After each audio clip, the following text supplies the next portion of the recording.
berbuat baik bagaimana? Apakah aku balas dengan kebaikan? Kalau itu mah biasa, orang baik kok balas dengan kebaikan. Untuk menjadi orang istimewa,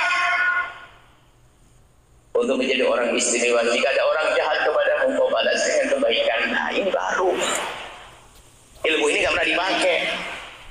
Anda dicaci langsung pada balas. Awas, kurang ajar orang itu menfitnah aku, mencaci aku, mengolah aku. Awas ya, nanti malam sholat 2 rakaat. Ya Allah, itu temanku kurang ajar, teman karibku kurang ajar memfitnahku. Ya Allah, aku mohon ya Allah, ampuni dia ya Allah, panjangkan umurnya ya Allah, lapangkan rezekinya ya Allah. Kalau saja budaya doa ini kita hadirkan, maka hidup ini akan indah. Permasalahan budaya kita budaya caci maki, karena kita diajari oleh YouTube caci maki. Lihat ustaz dengan ustaz caci maki, olah-olahan. Mau ngapain itu ya ustaz? Ustaz ikut caci maki. Tidak menyuburkan hati, tidak membuka hati caci maki. Nabi tidak mengajari caci maki. Al-muslim laisa bisyattan. Nah, seorang mukmin, kata Nabi, seorang muslim bukan kerjanya caci maki, olah-olahan, tapi doa-doa kebaikan. Insyaallah bisa malam ini ingin menyambut melahirkan Nabi di hati kita adalah menumbuhkan cinta di antara sesama. Maka dahulukan siapa? Laisal wasilu bil mukafi. Kata baginda Nabi, laisal wasilu bil mukafi. Bukanlah penyambung silaturahmi yang sejati adalah orang yang membalas kebaikan orang lain, bukan? Baik.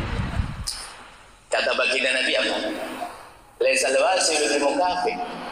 Bukanlah menyambung silaturahmi yang sejati adalah orang yang hanya membalas kebaikan orang yang berbuat baik. Walakinal wasil, akan tapi menyambung silaturahmi yang sejati adalah man idza quti'at rahimuhu wa salaha. Jika ada orang dicairi, dijahati, malah dia menyambung dengan kebaikan. Anda di mana dengan hadis ini? Kenapa Anda suburkan dendam itu? Tidak ada perlunya. Sudahlah, mungkin setelah ini kita pulang ke rumah kita, kita mencari untuk praktekkan ilmu kita cari di rumah kita orang-orang yang kurang ajar,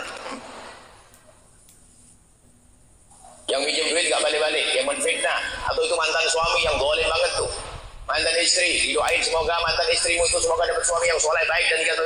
Mantan suami semoga Allah ngampuni dia, semoga dapat istri yang lebih soleha, lebih baik. Wah, gitu aja. Berat ya?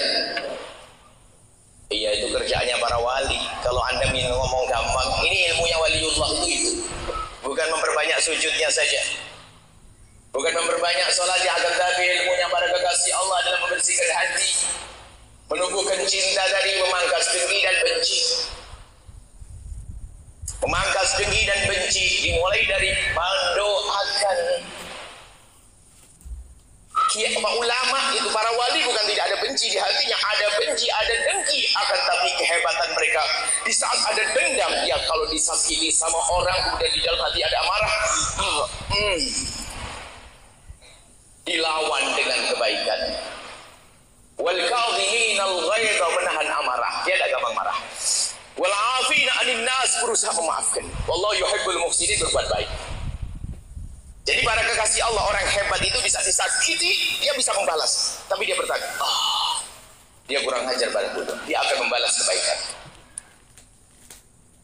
Makanya kalau ada kiai ngasih hadiah kepada Anda, jangan GR dulu, jangan-jangan Anda telah menyakiti dia. Cuman karena dia baik hati, nggak mau jadi dendam di hati, langsung Anda dikasih hadiah, hati-hati. Sebab kiai itu nggak ketahuan dendamnya, ulama yang punya. Ulama sesungguhnya itu dendamnya Anda ketahuan, karena apa? Dia marah akan diganti dengan kebaikan. Wallahu yuhibbul muhsinin. Kan begitu kisahnya. Dijairi malah berbuat baik. Kalau Anda bisa semacam itu, Anda waliullah, biarpun Anda katanya sering itu kerjaannya hanya kerja itu. Bukan seorang ahli sholat. Sholat fardu saja, sunat ala kadarnya. Akan tapi hati bersih, qalbun salim, salamatus sudur. Ini perlu kita hadirkan. Jadi waliullah bukan harus berjubah-jubah. Ini hanya karena ini seragamnya penceramah model mau buah hadramut, kan begitu ini. Bukan karena ini adalah ini langsung wali itu, bukan, nggak ada wali harus pakai begini. Wali bisa pakai kacamata tebal di laboratorium, bisa di tengah pasar jualan dia. Kalau saya jadi presiden, kasihan saya tertarik. Ini hanya seragam-seragam biasa, bukan menunjukkan kalau bukan. Kebersihan hati Anda, biarpun tidak ada yang kenal Anda, biarpun tidak ada yang cium tangan Anda, tapi hati Anda baik. Di saat ada orang menyakiti Anda langsung ada tapi hadir. Itu umat Nabi Muhammad. Aku tidak boleh dendam kepada dia. Ya Allah, Bapak beri segala kebaikan, lapangkan rezekinya. Berat ya, memang berat. Kami sering menyebut ini adalah operasi berat. Operasi paling berat di operasi itu. Kalau orang dipaksa untuk sholat 20 rakaat beres. Ibu sholat 20 rakaat jangan khawatir. Setiap 2 rakaat 100.000 beres. Beres. Cuman berapa kan gitu ya? Bisa dipaksa, tapi lihat mendoakan orang yang luar biasa. Bisa doa dengan lesannya, hatinya belum terima loh ya. Maka dari itu malam ini kita malam damai dengan saudara kita. Kalau Anda amalkan ilmu ini Anda akan indah dengan siapapun yang bersama Anda. Jangan biasa dendam, hei hamba Allah. Jangan biasa dengki, maka tumbuhkan cinta dengan cara mendoakan sebanyak-banyaknya. Doa kebaikan. Berat, iya berat. Itu operasi berat. Karena operasi berat, maka kalau ada ibu yang pernah sesar, operasi sesar, angkat tangan. Itu duitnya jadi pahala, anaknya soleh insya Allah. Yang nggak sesar juga sama, baik semuanya. Melahirkan setengah mati loh ya. Ibu tuh hebat. Sudah tahu melahirkan itu berat yang kayak begitu, tapi hamil lagi. Hamil hebat itu, masya Allah, luar biasa. Ngerti bahasa itu jihad. Makanya bapak-bapak harus sayang. Coba bapak ambil 3 bulan saja itu sesau. Tak sayang sama istri Anda ini tak hidup otak Anda. Saya bayangin saya hamil 9 bulan, waduh kelenger saya itu. Ya kemana-mana membawa perut sebenarnya. Tapi masya Allah, istri Anda rela membawa anak Anda kemana-mana. Maka jangan kasarin ya Pak ya. Disayang dong istri. Jangan tentang ngomongan Buya begini lu bang, dengar Buya tidak usah gitu, Anda diam aja saya ngomong. Ini ibu-ibu kadang-kadang kalau sudah ada angin begitu dikit kalau kata Buya tuh dengar wah, tidak enak. Ya saja, itu urusan saya, bapak-bapak urusan saya. Baik. Jadi seperti itu, mendoakan itu penting sekali. Mendoakan. Nah, operasi sesar nggak mungkin operasi tanpa ada obat bius, kan begitu. Malam ini saya kasih obat bius. Kalau ada obat bius, kan begitu. Malam ini saya kasih obat bius. Kalau ada sudah telan minum obat bius, maka setelah itu Anda akan doakan siapapun. Doakan adik yang rebut waris. Doakan orang yang berbeda Anda akan bisa, tapi telan dulu obat biusnya. Pastikan tolong yang serius, jangan ketipu aja. Anda kelewatan dan bisa minum obat bius, bahaya ini. Ya susah. Jadi ustaz pendengki, ustaz sama ustaz lain dengki. Serem loh ya negeri ustaz. Lah hasad lama. Kalau ustaz sama ustaz hasad itu serem loh ya. Lebih serem daripada berdagang. Kalau berdagang wah hasudnya ustaz macam-macam. Sudah dikasih tanda berhenti dekat. Pegang ini biar nggak gitu. Baik, obat biusnya sederhana, insyaallah Anda amalkan. Tolong, wahai hamba Allah, nuhibbukum fillah. Obat bius dari resep baginda Nabi. Anda telan obat bius, Anda akan bisa mendoakan setelah. Begitu mudah doakan, tidak ada caci di mulut Anda. Saya juga belajar tidak mencaci biarpun keadaan masih saja keperucut ngomong jelek. Padahal sudah berlatih, apalagi tidak berlatih. Saya itu sudah berusaha untuk ngomong tidak ngomong jelek, masih ada jelek. Ada yang Buya jangan ngomong begitu deh. Ya Allah, astagfirullahaladzim. Yang belajar saja masih bagaimana tidak belajar lagi caci maki, olok-olok, maki-maki apa itu? Mulut siapa itu?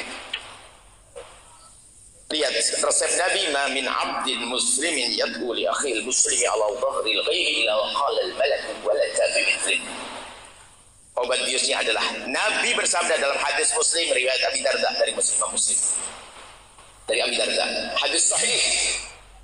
Barang siapa, coba dengar, Nabi yang ngomong. Bayangkan Nabi yang Anda akan maulidkan sebentar lagi. Yang ingin lahir Anda lahirkan di hati Anda. Jika ada seseorang mendoakan orang lain, bukan doakan anaknya sendiri, dirinya sendiri, anaknya, orang lain yang orang itu tidak ada di hadapannya, Anda di rumah, dia di rumah. Dan sebagian menafsiri orang lain yang lagi berselisih dengan Anda.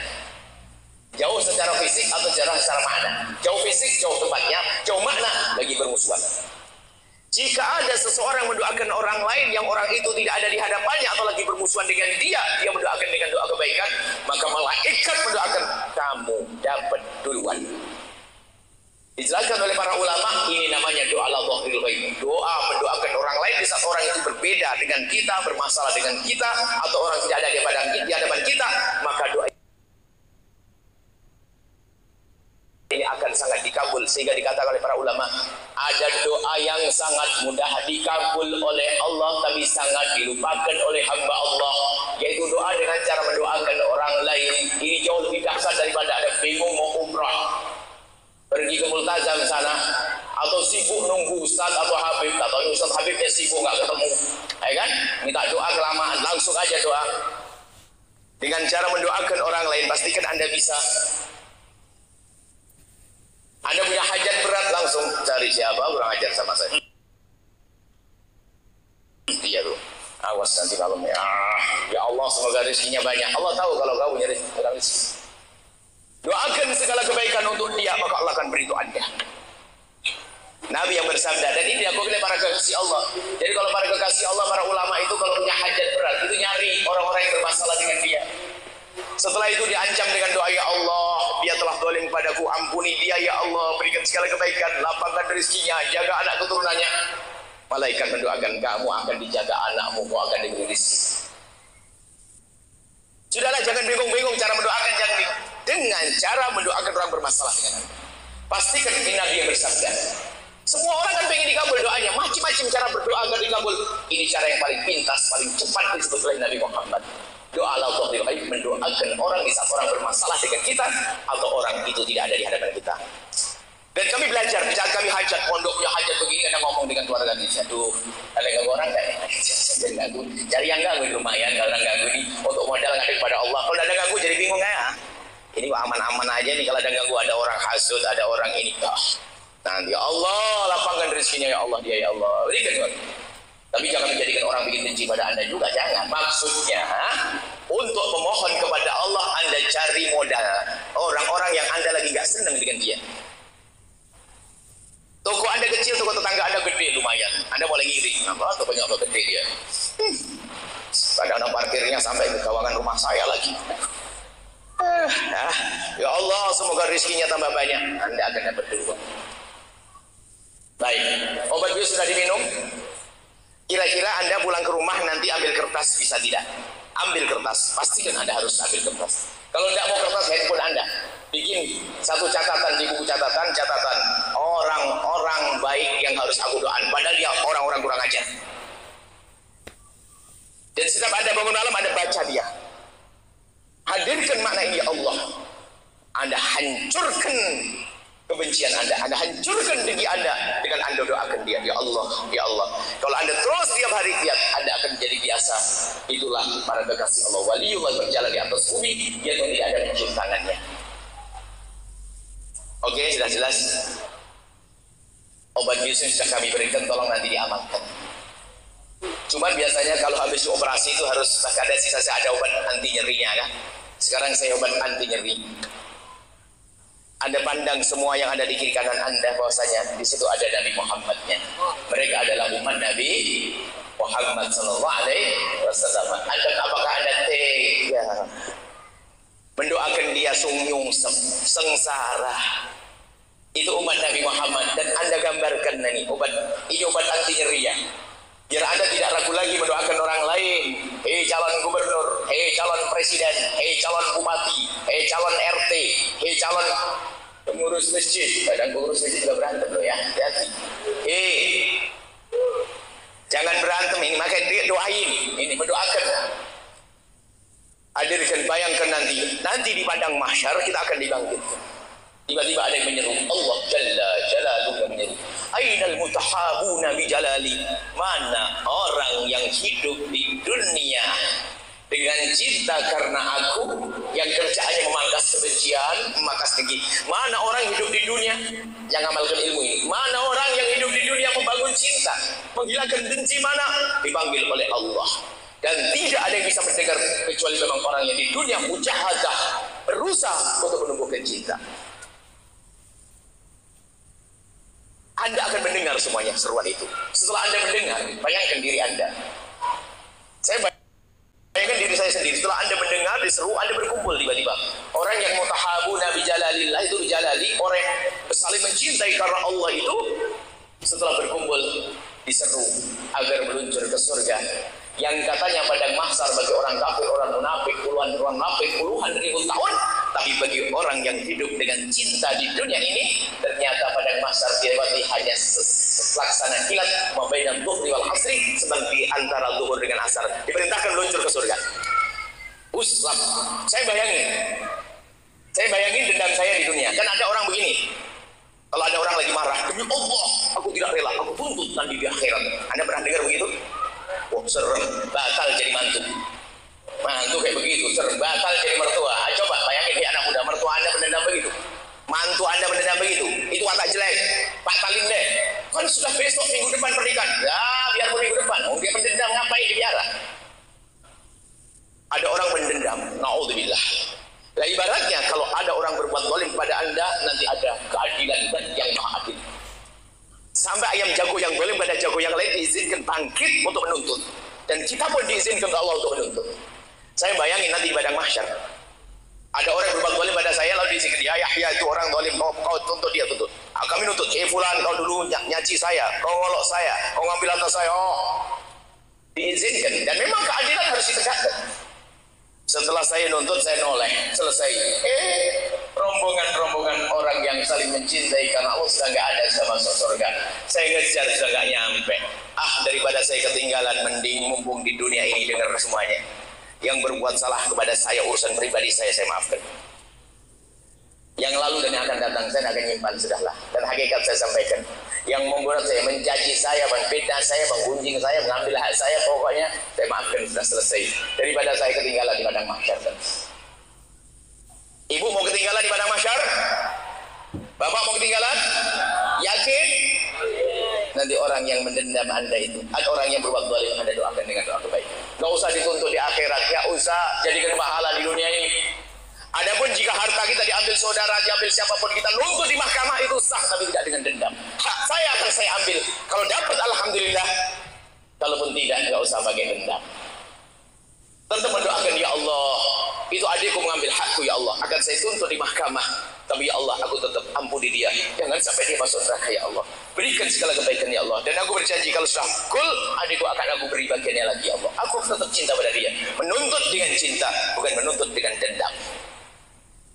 Alangkah indahnya hidup semacam ini. Suami istri akan hidup dengan cinta, dengan saudara hidup dengan cinta. Maka kalau sudah hatinya penuhkan dengan cinta, maka pantas Nabi Muhammad untuk lahir di hati Anda, maka baru sah Anda merayakan Maulid Nabi Sallallahu Alaihi Wasallam. Wallahu a'lam bishawab.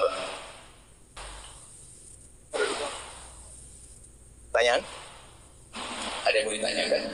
Mungkin ada pemandu atau langsung? Dan saya kasih nama anak laki-laki. Anak laki-laki itu anak saudara saya yang awalnya mau dikasih ke saya. Beberapa hari kemudian, tanpa alasan yang jelas, orang tua anak laki-laki itu tiba-tiba memanggil anaknya kembali dan mengganti namanya. Padahal semua berkas nama akte milik suami saya sudah masuk dalam kartu keluarga saya. Sekarang saya ambil lagi, apakah boleh nama yang sudah saya buat itu saya siapkan untuk menghakikat anak saya yang terlahir nanti, atau saya harus buat nama baru lagi? Itu yang terjadi di Jepang. Dia ngambil anaknya orang, anak saudaranya. Peringatan ya, adopsi adalah haram dalam arti memindah nasabnya orang. Kalau Anda memungut anaknya saudara Anda didik sampai jadi ulama, bagus, hebat, biayai sampai tuntas. Tapi kalau Anda ambil anaknya orang lalu Anda masuk ke dalam catatan akte yang baru keluarga, lalu Anda jadikan bin yang Anda rubah menjadi suami Anda, haram hukumnya. Karena itu berubah nasab. Nggak boleh. Nggak tahu maksudnya tadi apa. Kalau itu salah, jadi alhamdulillah ditarik anaknya biar garing, diganti namanya biar aman. Jadi berubah nasab, adopsi dalam arti mengadopsi boleh, tapi tanpa merubah nama nasabnya. Saya ngambil anaknya orang, boleh ada 1, 2, 3, dan sebagainya. Apalagi anak yatim dan sebagainya, tidak boleh ada rubah nasabnya. Yang sudah berubah nasabnya, jangan langsung juga nanti dirubah hari ini pelan-pelan. Karena anak sudah terlanjur dianggap sebagai anak, di rumah nanti takut mentalnya rusak. Tapi intinya pada akhirnya mereka harus kasih tahu kalau mereka bukan anak Anda. Sebab apa? Kalau saya ngambil satu anak lalu saya masukkan ke dalam keluarga saya, nasabnya saya rubah, binnya bin saya, maka secara otomatis banyak yang rancu urusan agama, kemahroman dia dengan anak perempuan saya. Kalau dia lagi selalu jaga beli berduaan karena merasa kakak adik. Warisnya pun akhirnya dia berhak mendapatkan waris padahal tidak berhak, dan masih banyak permasalahan yang lainnya. Maka tolong hati-hati. Cuman kadang baik hatinya orang tersebut tidak mengerti, maksudnya pengen maksimal, tapi nggak apa-apa, yang lalu biar berlalu, akan tapi ke depan jangan, dan nanti diselesaikan dengan cara yang baik. Adapun masalahnya kayak tadi ya sah-sah aja, sudah terlanjur bikin akte namanya Ahmad.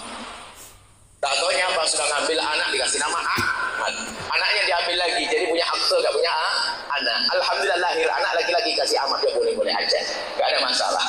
Daripada bayar lagi kayaknya aktenya, gak ada masalah. Cuman ada yang lebih penting lagi, bahwasanya tadi masalah nasab tadi tidak boleh berubah. Kemudian jika Anda mengambil anaknya orang adalah hal yang baik, tapi tolong Anda harus bisa mengukur kekuatan keluarga Anda di dalam mendidiknya. Kalau ternyata misalnya Anda pengen merawat anak yatim, kan Nabi menyebutkan yang merawat anak yatim itu di surga dengan kayak begini nih, kayak jari dengan jari. Tapi kalau di rumah Anda tidak pantas untuk mendidik anak, ya jangan dibawa ke rumah Anda. Cukup Anda biayai saja. Anda hantarkan ke pondok, Anda kirim setiap bulan, oke. Sekarang dia di rumahnya malah gak karuan. Apalagi mohon maaf, jika Anda pengen memungut anak yatim laki-laki, sementara Anda punya anak perempuan di rumah Anda bikin kerusakan di rumah Anda. Anda harus paham anak ini. Niat Anda baik, tapi harus pakai ilmu. Kalau tidak berantakan. Niat Anda baik, tapi harus pakai ilmu. Kalau tidak berantakan. Cukup mungkin Anda ambil saya anak yatim, saya ambil anak yatim piatu, bapaknya tabrakan tinggal dunia. Saya akan ambil, oke, akan saya titipkan di tempatnya. Lanjut saya ambil, lanjutkan. Cuman caranya saja yang benar, seperti itu. Wallahu a'lam bishawab. Ketika melihat kemaksiatan, apakah cukup dengan berprasangka baik dan berdoakan, atau juga wajib menegur atau menasihati sebagai bentuk rasa cinta agar berhenti melakukan maksiat? Baik, di saat kita melihat sesuatu kemaksiatan terjadi pada seseorang, Anda jangan buru-buru negur, Anda jangan buru-buru reaksi. Tengok hati Anda itu sedih atau tidak, jangan sok dulu. Pengen amar ma'ruf nahi munkar, Allah Akbar, tar dulu, ente nangis belum tadi malam? Itu saudara Anda, kok sok banget kayak, Allah Akbar, maksiat, bongkar. Tar dulu, jangan-jangan dia hanya pengen diliput sama media Al-Bahjah itu.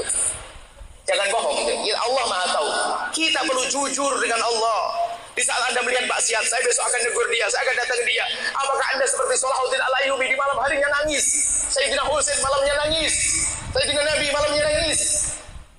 Jangan buru-buru, wah langsung, ayo bentar dulu, jangan-jangan ini hanya pengen kelihatan benderanya saja.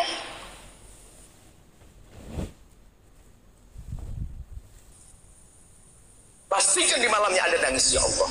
Itu bukan berlaku itu kepada siapa. Jika Anda ingin nasihati seseorang, guru mengajar ustaz semacam ini, Imam Nawawi mengatakan, jangan kau ngajar seseorang kecuali kau sudah sholat 2 rakaat. Di malam harinya kau doakan tentang kau ajari ilmunya. Doakan dulu dong. Oh, yang beri hidayah siapa? Allah. Maka Anda melihat kemungkaran, pertama lihat diri Anda. Anda sedih atau tidak? Itu umat Nabi Muhammad. Bahkan ada tetesan air mata tidak dalam diri Anda. Kemudian setelah itu Anda mendoakan dia atau belum? Ya Allah, itu tetanggaku maksiat, ya Allah.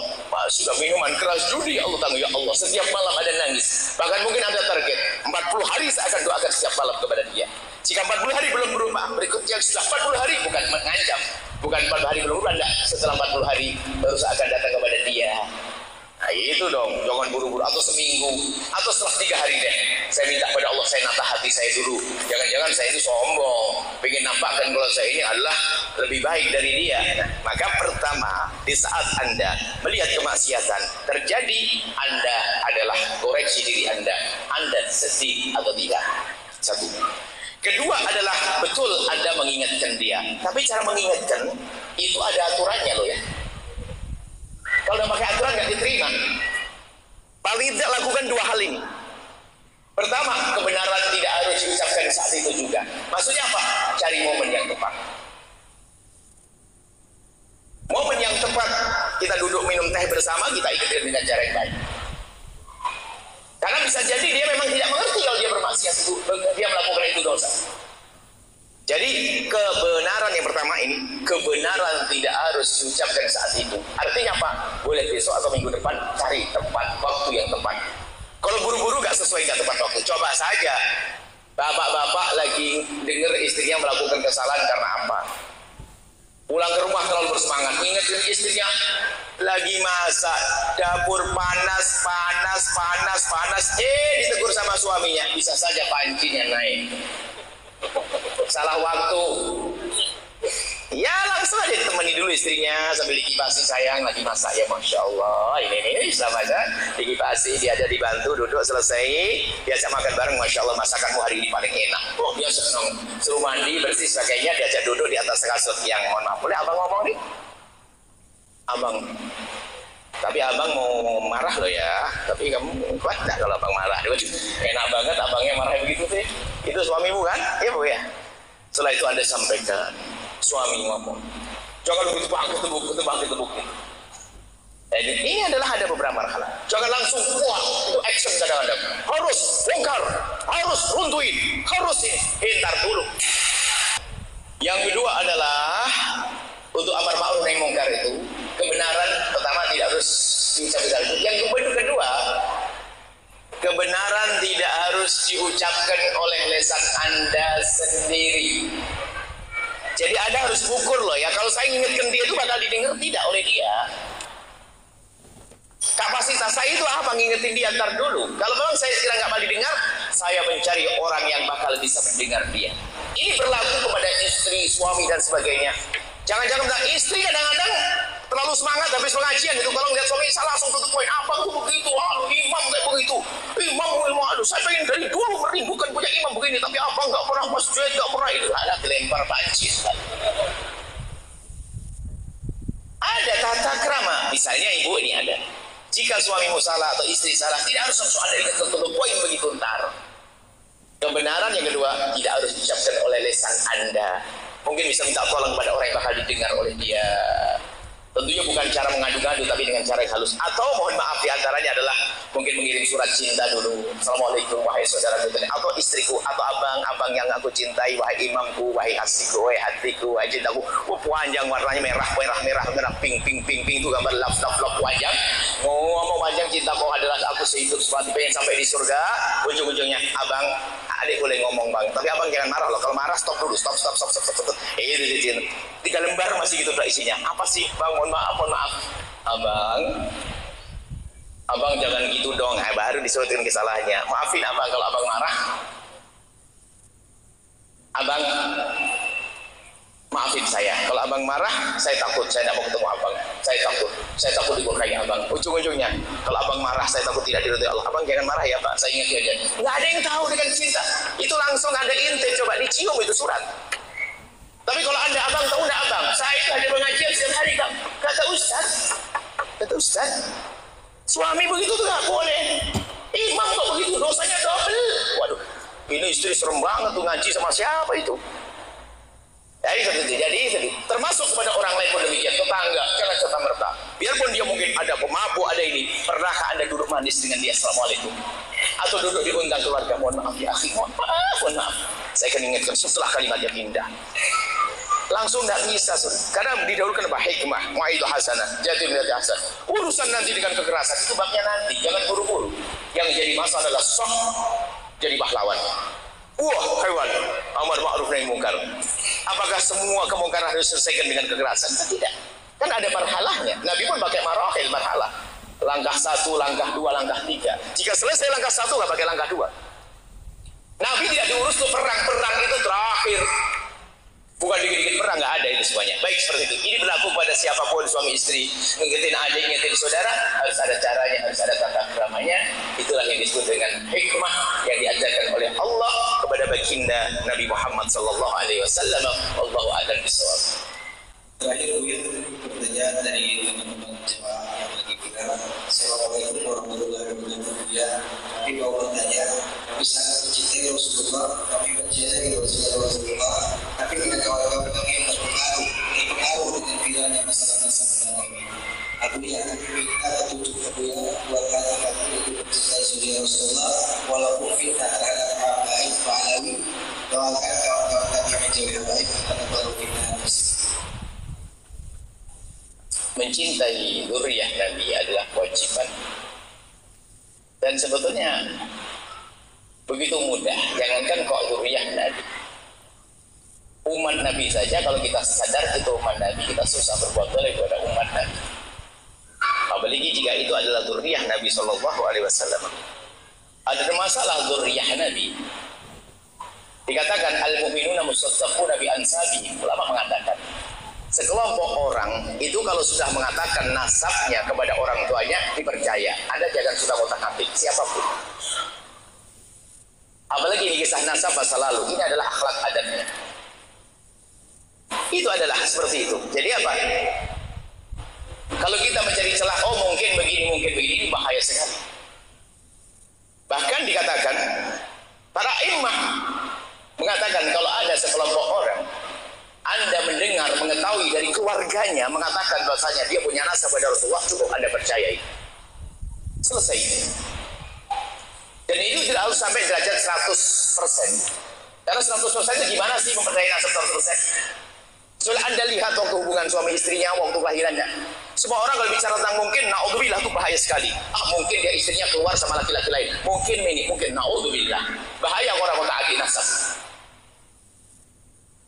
Ini secara umum segala nasab, kalau satu kelompok yang menisbatkan bahwasanya dia punya nasab kepada orang tertentu, Anda tidak berhak untuk otak-atik.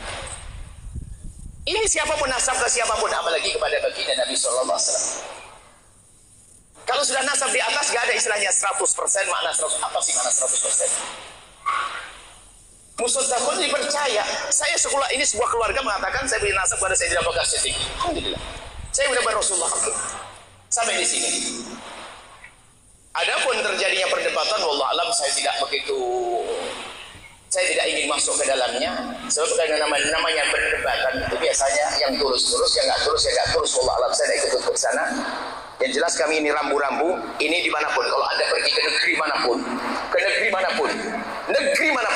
jika ada sekelompok atau keluarga yang sudah masyhur di tempat tersebut, lalu mengatakan saya punya nasab kepada sana, musaddaquna bi ansab, cukup sampai di sini. Ini ilmunya. Adapun masalah urusan-urusan menentukan menetapkan nasab dengan selain daripada ini namanya istifadhah di kampung itu sudah didengar ini nasabnya ke sana selesai. Ada masalah yang lain-lainnya, ada tidak semasalah khilafah, masalah DNA dan sebagainya. Itu bisa saja digunakan, tapi di dalam keadaan tertentu. Ada pada zaman dulu namanya khilafah. Mungkin zaman sekarang ada DNA misalnya. DNA itu memang ilmiah, tepat, benar. Tentunya dengan catatan yang menjalankan orangnya jujur, tidak akan dirubah. Ada itu. Tapi itu kapan diberlakukan? Para ulama memberlakukan hal-hal semacam khilafah itu misalnya di antara persengketaan. Contoh, ada dua orang melahirkan, ibu ditaruh di tempat bayi.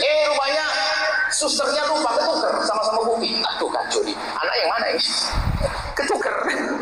Akhirnya semuanya pengen anakku yang mana? Untuk ngetes pakai DNA supaya ketahuan mana anaknya. Atau orang direbutkan nasabnya. Ini direbut nasabnya ini di sini. Kira-kira menetapkan nasabnya siapa? Bukan ngotak-atik nasab yang sudah ada, bukan. DNA adalah masalah ilmiah, jangan diingkari itu masalah ilmiah. Cuma untuk apa? Di dalam dunia syariat ada namanya pernikahan yang sah. Selagi pernikahan sah sudah cukup. Bahkan kalau ada orang datang ini adalah anakku, nggak usah kita punya kapan nikah, istrimu siapa, nggak perlu. Cukup dia mengatakan ini anakku, kita percaya, selesai. Selagi akal tidak mengingkarinya. Misalnya ada orang ngaku itu anakku, dia lebih tua, kan bohong. Sederhana sebetulnya. Maka yang perdebatan panjang itu bagi kami adalah unik. Lupain harus semacam itu. Dari dua belah pihak kita sampaikan diam, sudah selesai, jangan dibahas. Umat jadi bingung. Dan saya tidak mengerti apakah omongan kami nanti dibilang terserah Anda mau bilang saya tidak mengerti dan sebagainya. Saya bukan urusan dengan Anda yang mengatakan saya tidak mengerti. Akan tapi saya punya kewajiban bahwasanya jika Anda mengatakan bahwasanya saya ada anaknya keluarga itu, saya cukup percaya, tidak usah saya cari manakah akte tidak perlu. Cukup selesai sampai di sini wahai hamba Allah. Ingat, dzurriyyah Nabi sallallahu alaihi wasallam agung. Dzurriyyah Nabi Muhammad adalah mulia. Kalau permasalahannya Anda marah dengan sebagian dzurriyyah Nabi misalnya, tidak boleh Anda jadikan marah kepada semua dzurriyyah Nabi. Marah satu orang mungkin bikin kesel Anda. Namanya manusia, dia bukan maksum. Anggap saja kalau ada anak-anak Anda yang bandel, masa Anda sembelihkan? Enggak. Ya terus dikasih sayang yang sederhana. Mohon maaf kepada semua yang berselisih paham dari dua pihak kelompok. Ini kebetulan pertanyaan ini baru sekarang. Saya tidak pernah membongkar masalah ini. Soalnya ditanyakan begini. Karena bagi saya itu enteng, tidak ada permasalahan. Kenapa? Apa yang direbutkan? Apa yang dipermasalahkan? Sudah jelas, ini sudah jelas dari dua kubu besar yang berkata itu adalah semuanya adalah sederhana. Ya selesai. Tolong Anda tidak usah bergeming. Pokoknya dikasih satu kelompok dimanapun Anda menemukan. Jika kelompok itu masyhur di kalangan keluarganya, dia punya nasab sampai Nabi Muhammad, cukup Anda percaya. Tidak usah Anda otak-atik. Selesai, sampai di sini saja. Setelah itu Anda akan tentram hati Anda, dan semoga Allah mengampuni semuanya, mengangkat derajat semuanya. Dan harapan kami kepada dua kubu yang berselisih ini, segera tenang, jangan dilanjutkan seperti itu. Ingat, umat Nabi Muhammad, kita punya kewajiban besar, yaitu menanamkan kecintaan kepada Rasulullah SAW. Ingat, dua orang memang tidak benar semuanya. Yang satu apa? Yang yakin dia tahu tidak ada hubungan dengan Nabi Muhammad, mengaku-ngaku punya nasab dengan Nabi Muhammad. Yang kedua, mendengar orang yang punya nasab dengan Muhammad lalu dinafikan, dua-duanya adalah salah. Menafikan nasabnya orang kepada Nabi Muhammad, sementara kelompok itu sudah selama ini punya nasab diyakini kepada Nabi Muhammad, diyakini yakin don tentunya dalam hal ini. Mereka menduga nasab nenek moyang mereka kepada Nabi Muhammad, maka kita membatalkannya juga sebuah kesalahan. Atau orang dia tahu dari kemarin nasab saya ke sini, tiba-tiba ngomong itu bersuara mengaku Nabi Muhammad juga bohong. Ingat, menafikan juga tidak boleh. Mengaku-ngaku juga tidak boleh. Dua-duanya tidak boleh. Tolong jangan menafikan dan juga jangan ngaku-ngaku. Urusan mengaku-ngaku cukup keluarga tadi mengatakan selesai. Sudahlah, jangan ribut ya Allah. Anda malu. Kalau Anda bicara tentang DNA ilmu kafiyah, itu ada ilmunya sendiri, pemahaman. Anda baca. Alhamdulillah saya punya catatan panjang tentang ini. Dan tentang masalah khilafah kafiyah. Khilafah itu adalah satu ilmu di dalam dunia agama. Khilafah al-khilafah itu adalah, jadi ada satu orang bisa memahami kalau ini anaknya ini bisa menduga dari bentuk-bentuk tertentu. Pak ini anaknya ini, kakinya ini, namanya ilmu khilafah. Kemudian di DNA lebih tepat lagi. Tapi kapan itu digunakan? Bukan Anda yang sudah tahu bapaknya ini langsung, Pak ini kayaknya saya ragu ini anaknya bapak ini, coba saya ke DNA. Ini kurang ajar. Bagi orang yang bingung, ini ada anak berebutan, bapak dengan bapak rebutan, sampai disebutkan para ulama, jika ada dua orang merebutkan satu anak, jika masih bisa dikumpulkan, bisa dikumpulkan. Gambaran fikihnya luas. Contohnya gimana? Satu orang mengakui itu anakku ngaku ya, bukan menafikan. Yang satu orang itu mengaku itu anakku, kalau bisa dikumpulkan. Bagaimana dikumpulkan? Yang satu seorang bapak mengatakan itu anakku, yang satu seorang ibu mengatakan itu anakku, langsung katakan, oh mungkin dulu pernah nikah. Selesai. Kan gampang ilmunya. Kalau ini bapak ngaku anaknya, baru nanti khilafah itu diterapkan. Ilmu khilafah. Ilmu DNA tadi diterapkan, baru dites DNA mana yang cocok. Urusan ini ya hamba Allah. Jadi tolonglah ya jangan masya Allah saya sedih. Makanya kami tidak terlalu masuk dalam hal ini. Menafikan nasab yang selama ini diduga adalah benar, ada juga berbahaya. Mengaku-ngaku nggak punya nasab, ngaku-ngaku nasab, maka ada juga dosa sama-sama. Ayo, tolong yang pernah ngaku-ngaku nasab sementara tidak punya nasab, Anda sadar. Nah, kalau dia, saya selama dari bapak moyang saya mengakunya kok. Nah ini seperti yang disebutkan. Ya sudah, kenapa kita menafikan? Ada sebuah keluarga mengatakan saya punya nasab, Anda jangan menafikan. Coba indah, jika ilmu ini dipakai, percayalah nggak akan ada keributan selama ini. Ilmu ini kalau dipakai, tidak ada dua keributan kubu-kubu ini. Allah. Ilmu itu jelas. Nggak perlu menyebabkan nasabah dan saya. Nasabah itu menulis nasab bukan dalam hal-hal semacam ini. Nasabah sesuai dengan kemampuan mereka menjangkau tentang siapa tokoh-tokoh yang bisa ditulis dan seterusnya. Tapi dalam hal menentukan nasab sudah sangat sederhana. Semua orang dipercaya tentang nasabnya selama ini diakuinya. Selesai. Jangan, mohon maaf dah. Adapun permasalahan ada kelompok ahli bait yang dinafikan di sebuah negara, pernah ada gunjang ganjing ada, tapi selesai. Gunjang ganjing ada selesai. Dan perlu kami hadirkan di sini. Ya Allah, ini penutup, tolong panjang saya jawabnya. Sudahlah, berhentilah Anda meributkan itu semuanya. Merebutkan selagi sebuah keluarga mengatakan dirinya keluarga besar, bukan 1-2 orang. 1-2 orang bisa diragukan. Ini keluarga banyak di sini. Mengatakan bahasanya dia punya nasab kepada baginda Nabi, sudah selesai. Anda prasangka baik kepada ini semuanya, kemudian damai setelah itu. Indah. Wallahu a'lam bishawab. Bismillahirrahmanirrahim. Alhamdulillah. Allahumma sholli ala habibina sayyidina Muhammad wa ala sayyidina Muhammad. Allahumma ya Allah, ya Rahman ya Rahim, pandang kami dengan kasih sayang dan cinta dari ya Allah. Berikan kepada kami segala kebaikan di dunia dan di akhirat. Jadikan kami Allah hamba yang saling mencintai karena-Mu ya Allah. Jauhkan kami dari benci dan dengki di antara kami ya Allah. Ya Allah, jauhkan kami dari benci dan dengki kepada umat kekasih-Mu Nabi Muhammad. Ya Allah, ya Allah, ya Allah. Jika ada orang berbuat salah kepada kami, jika ada orang menyakiti kami, jika ada orang zalim pada kami, jika ada orang aniaya kepada kami, jika ada orang memfitnah kami mohon ampuni mereka, jangan hukum mereka karena mereka umat kekasih-Mu Nabi Muhammad. Kami tidak ingin mendendam kepada siapapun ya Allah. Kami tidak ingin mendendam kepada siapapun ya Allah. Kami tidak ingin benci kepada siapapun ya Allah. Jika ada benci di hati kami, hilangkan ya Allah. Dan kami mohon ya Allah, jika ada di antara hamba-hamba-Mu yang tersakiti hatinya oleh kalimat kami, jangan kau jadikan mereka benci dan dengki kepada kami, akan tapi kami mohon ganti dengan kebahagiaan di hati mereka, dan ampuni lisan kami ya Allah. Dan kami mohon jadikan kami juru damai di negeri ini. Jadikan kami juru damai di negeri ini ya Allah. Jangan kau jadikan kami ya Allah hamba-hamba yang membuat permasalahan, yang menjadi sebab orang berselisih faham ya Allah. Kami ingin jadi juru damai ya Allah. Jaga lisan kami, jaga perilaku kami ya Allah. Sungguh ya Allah, kami lemah. Kami tidak akan melakukan kebaikan kecuali dari-Mu ya Allah, kecuali Kau beri pertolongan ya Allah. Kami mohon ampuni orang tua kami dan guru-guru kami. Berikan kasih sayang-Mu kepada mereka ya Allah. Kasih sayang-Mu yang masih hidup, panjangkan umur mereka dalam ketaatan serta sehat walafiat. Yang telah kembali kepada-Mu, berikan kasih sayang-Mu ya Allah. Dan kami mohon ya Allah, makmurkan majelis para habaib, para ulama yang ada di kiri kanan tempat ini ya Allah. Makmurkan majelis para habaib, para ulama yang ada di kiri kanan tempat ini ya Allah. Dan jadikan kami dengan mereka hamba yang saling mencintai karena-Mu ya Allah. Jadikan kami dengan mereka hamba yang saling mencintai karena-Mu ya Allah. Dan kami mohon ya Allah, ya Rahman ya Rahim, Wahid yang Maha Kasih, Engkau Maha tahu tentang keadaan kami. Ya Allah, kami lemah. Jauhkan kami dari memutus tali persaudaraan gara-gara rebutan waris. Jika ada orang berebut waris, itulah ahli neraka yang berjalan di atas bumi. Maka kami mohon ya Allah, jika ada di antara mereka ini ada hamba-Mu yang berebut waris, kami mohon ya Allah, lembutkan hati mereka. Lembutkan hati mereka, sehingga setelah ini akan selesai urusan mereka, sehingga mereka menjadi indah di dunia hingga kelak di surga ya Allah. Dan kami mohon ya Allah, jadikan kami suami istri, hidup kami indah dalam keluarga dengan anak soleh solehah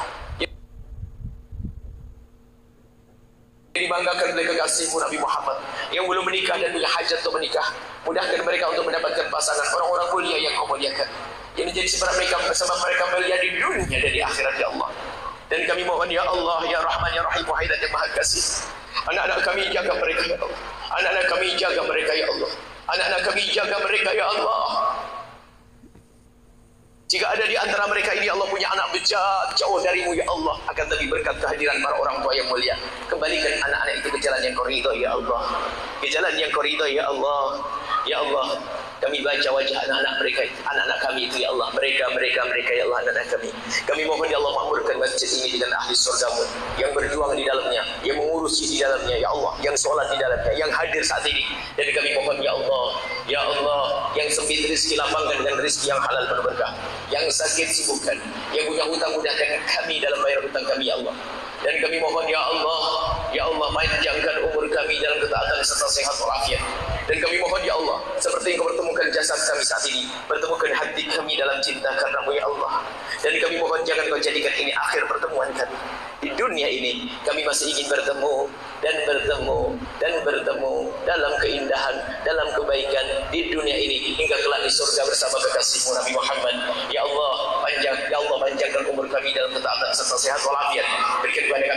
husnul khatimah, mati dalam keadaan iman, dan kami mohon ya Allah, jadikanlah ucapan kami di akhir hayat kami kelak saat kau hendak mencabut nyawa kami ingin saat itu ya Allah hati dan lidah kami mampu mengucapkan kalimat agung dan mulia la ilaha illallah sayyidina Muhammad Rasulullah, la ilaha illallah sayyidina Muhammad Rasulullah sallallahu alaihi wasallam, la ilaha illallah sayyidina Muhammad Rasulullah sallallahu alaihi wasallam. Rabbana atina fid dunya hasanah wa fil akhirati hasanah wa qina adzaban nar. Wa sallallahu ala sayyidina Muhammadin wa ala alihi wa sahbihi wasallam. Alhamdulillahi rabbil alamin. Alhamdulillah. Amin.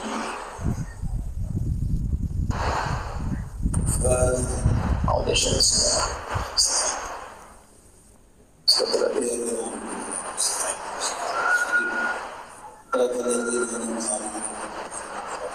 Sebelum kita berdoa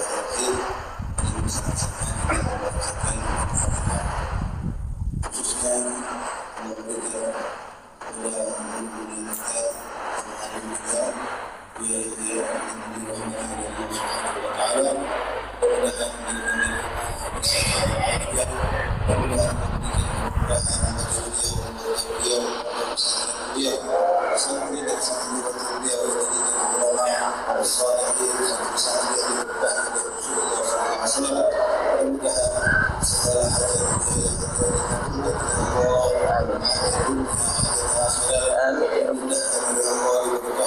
Amin ya Rabbi.